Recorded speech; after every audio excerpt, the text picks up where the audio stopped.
Bharatiya Janata party Moradabad महानगर इकाई के तत्वाधान में गुरुवार को बजट पर चर्चा कार्यक्रम के तहत बुद्ध वर्ग गोष्ठी का आयोजन पंचायत भवन मुरादाबाद में हुआ, जिसमें मुख्य अतिथि के रूप में उत्तर प्रदेश में वैकल्पिक ऊर्जा राज्य मंत्री सोमेंद्र तोमर ने कहा कि अमृत काल में लोकसभा में वित्त मंत्री द्वारा पेश किया गया ये बजट आजादी से लेकर अब तक का सबसे स्वर्णिम बजट है। ये बजट गांव, गरीब, किसान से लेकर मध्यम वर्ग के लिए लाभकारी है। आदिवासी, दलित, ओबीसी सभी वर्गों के लिए इसमें व्यवस्था है। सोमेंद्र तोमर ने आगे कहा कि प्रधानमंत्री नरेंद्र मोदी के नेतृत्व में भारत की अर्थव्यवस्था दुनिया की 5वीं सबसे बड़ी अर्थव्यवस्था है। यह बजट भारत के विकास को उज्जवल भविष्य की तरफ ले जाएगा। इस बजट में सभी का ध्यान रखा गया है। बजट में जरूरतमंदों को मिलने वाले मुफ्त खाद्यान्न को 1 वर्ष के लिए बढ़ा दिया गया है। उन्होंने कहा कि अमृत काल का पहला बजट है। ये गरीबों, किसानों, आदिवासियों, महिलाओं, युवाओं, शोषितों, वंचितों, दिव्यांगजनों, पिछड़ों और मध्यम वर्ग के लोगों को सशक्त और सक्षम बनाने वाला बजट है। सोमेंद्र तोमर ने कहा कि ये ग्राम विकास, कृषि विकास, श्रमिक कल्याण, इंफ्रास्ट्रक्चर डेवलपमेंट, डिजिटल इंफ्रास्ट्रक्चर, पूर्वोत्तर एवं पहाड़ी क्षेत्रों सहित पूरे देश के समग्र विकास को समर्पित बजट है। ये प्रधानमंत्री नरेंद्र मोदी के नेतृत्व में केंद्र सरकार द्वारा देश के नागरिकों को सामाजिक न्याय, समानता, सम्मान और समान अवसर उपलब्ध कराने वाला बजट है। किसानों के लिए किसान सम्मान निधि की बात है। एकलव्य विद्यालय में 38,000 शिक्षकों की बहाली होगी। विशिष्ट अतिथि के रूप में नगर विधायक रितेश गुप्ता ने कहा कि भारत के प्रधानमंत्री नरेंद्र मोदी के कुशल नेतृत्व में दुनिया की 5वीं अर्थव्यवस्था बनना सौभाग्यशाली है। कोरोना काल में जिस प्रकार की स्थिति थी, तमाम झंझावातों के बावजूद, तमाम विपक्षी दलों की रुकावटों के बावजूद देश ही नहीं दूसरे देश को भी 2 करोड़ 20 लाख टीके उपलब्ध कराना पीएम के नेतृत्व का ही कमाल है। 80 करोड़ गरीबों को मुफ्त अनाज उपलब्ध कराया गया। रेलवे के आधारभूत संरचना को सुदृढ़ करने के लिए लगभग 2.5 लाख करोड़ रुपए खर्च होंगे। 44 करोड़ लोगों का जीवन बीमा कराया जाएगा। युवाओं का जीवन स्तर उठाने के लिए पीएम विश्वकर्मा लोन योजना प्रारंभ की जा रही है। टीचर्स ट्रेनिंग के लिए संस्थान, नेशनल डिजिटल लाइब्रेरी खोली जाएगी।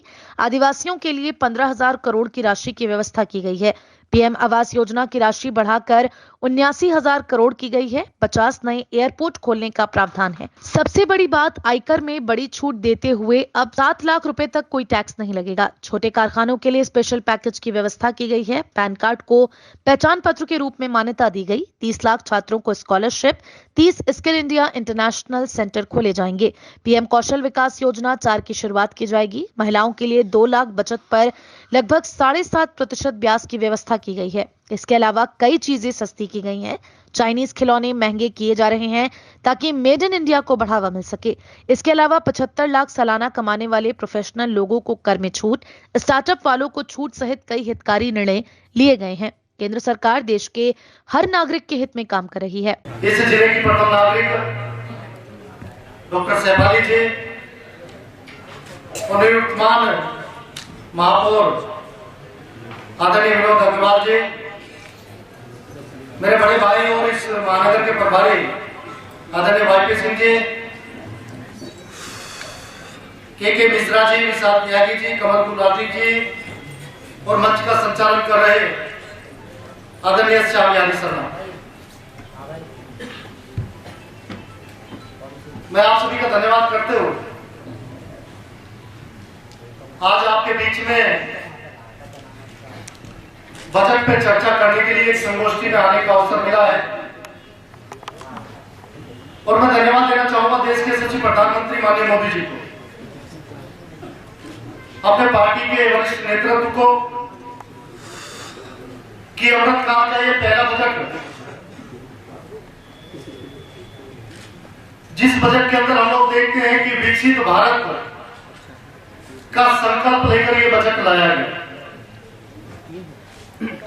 एक ऐसा बजट जो सर्वस्पर्शी है, सभी वर्गों को ध्यान में रखते हुए, चाहे हमारी युवा पीढ़ी हो, चाहे वरिष्ठ हो, मातृशक्ति हो, हमारे किसान, मजदूर, सभी वर्गों को ध्यान में रखते हुए इस बजट को लेकर आई है सरकार।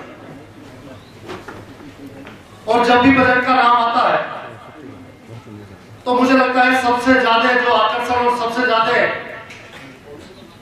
लोगों की अपेक्षा रहती है कि कितनी छूट मिलेगी। लेकिन इस बार सरकार ने 7 लाख तक की आय को छूट देकर मुझे लगता है एक बड़ा कदम ये इस पूरे देश के लिए किया है।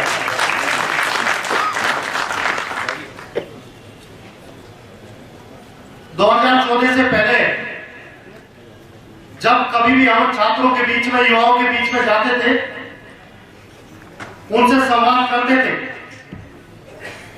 और बात होती थी रोजगार की, तो 99% हाथ यदि उठते थे तो सब नौकरी करने वालों के लिए उठते थे।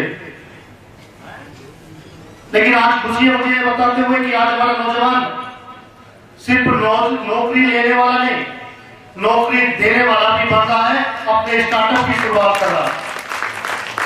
और यदि ये संभव हो पाया है तो माननीय प्रधानमंत्री जी के निर्देशन के कारण और उत्तर प्रदेश के सचिव मुख्यमंत्री पूज्य योगी आदित्यनाथ जी के कारण, क्योंकि 2017 से पहले उत्तर प्रदेश की जो स्थिति थी वो हम अच्छी तरह से जानते हैं। व्यापार करना।